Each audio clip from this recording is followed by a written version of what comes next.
Hola, queridos amigos. Les habla John desde Costa Rica y hoy quiero comentarles el principio número 9 de cómo ser bendecidos este año, titulado Vi- Viva en las bendiciones del Señor. Bueno, la última vez que aprendimos qué bloqueara las bendiciones de Dios, la maldad, pero qué pasa con el mal que nos han hecho? Al no resistir el mal, en cambio abrazarlo, permitiéndolo que aumente. Hablo en serio. Sí, absolutamente. Por lo que finalmente he podido entender que es que para que el mal sea completamente destruido, primero debe aumentar. Lee lentamente lo que dice el Salmo 92:5. Cuando grandes son tus obras, oh Jehová, muy profundos son tus pensamientos. El hombre insensato no tiene conocimiento, ni el necio entiende esto, que cuando los impíos brotaron como hierba, y todos los que hicieron iniquidad florecieron solo para ser destruidos para siempre. Dios demostró esto de manera más conmovedora y afectiva con la muerte de Jesús en la cruz. El mal que se le hizo tenía que florecer primero en la medida y en el extremo en que lo hizo, para que el pecado fuera destruido para siempre. Lo que esto significa para nosotros en nuestro viaje de restauración con el Señor es que debemos estar dispuestos a perseverar hasta el fin a medida que aumenten, a medida que aumentan estos ataques del enemigo y florezca la maldad contra nosotros, sin intentar detenerla. En Mateo 5:39 nos dice de la siguiente manera, pero yo os digo, no resistáis al malvado, pero al que te ofetee en la mejilla derecha, vuélvele también la otra. Dice así también en otra traducción, pero yo te digo, que no resistas el mal, sino que cualquiera que te ofetee en tu mejilla derecha, vuélvele también la otra. En otra versión nos dice lo siguiente, pero yo te digo que no resistas al mal, pero si uno te golpea en la mejilla derecha, vuélvele también la otra. En esta otra versión de King James dice así, pero yo os digo que no resistáis al mal, pero cualquiera quiera que os dijera, que os quiera en la mejilla derecha, vuélvele también la otra.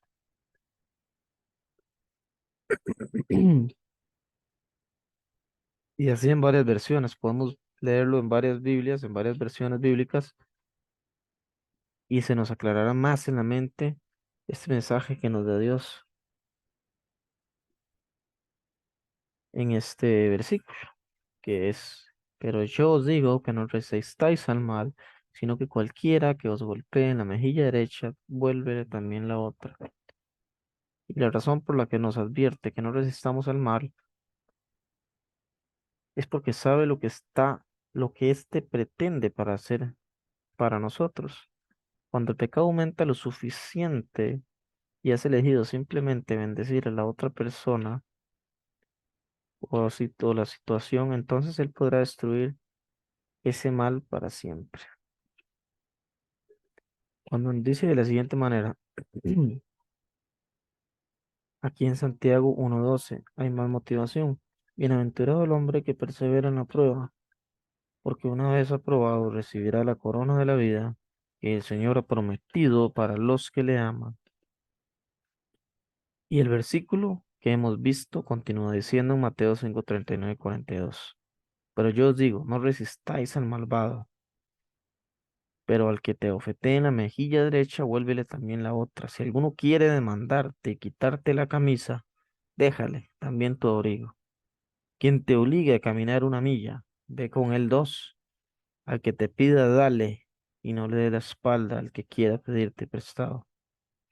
Entonces, este versículo explica que después de no resistir al mal, puedes abrazar ese mal poniéndole la otra mejilla, caminando una milla adicional y entregando el abrigo junto con tu camisa. Bueno, no sé ustedes, pero yo quiero saber la verdad y dejar de ser alguien sin sentido y sin conocimiento, o una persona estúpida que no puede entender este principio tan importante.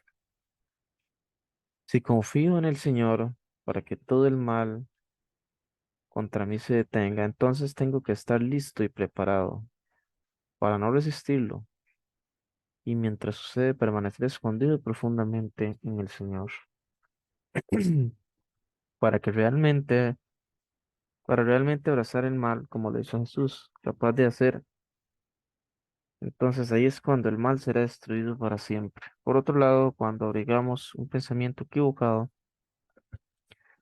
y permitimos que entrara en nuestra mente por lo que escuchamos, leímos, oímos, etcétera, entonces contemplamos que este pecado dará origen al pecado. El siguiente versículo arroja luz sobre cómo esto comienza poco a poco, pero finalmente da a luz a algo que se sentirá como si realmente estuviera viendo y respirando en nuestras vidas. Santiago 1, 13, de 13 a 14 dice, nadie es tentado.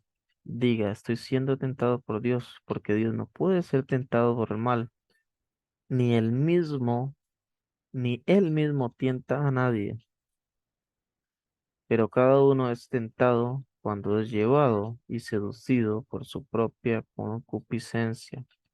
Luego, cuando la concupiscencia ha concebido, engendra el pecado, y cuando el pecado es consumado, engendra la muerte. Este es el versículo que me ayuda a comprender cómo mi esposo, que odiaba el hecho de que su padre fuera adúltero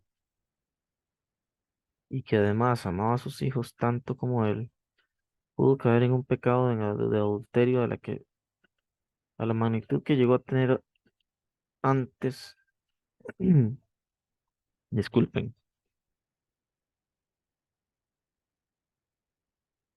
Este es el versículo que me ayuda a comprender cómo mi esposo, que odiaba el hecho de que su padre fuera adúltero y que además amaba a sus hijos tanto como él, pudo caer en un pecado de adulterio a la magnitud que llegó a tener antes y fue liberado de hecho.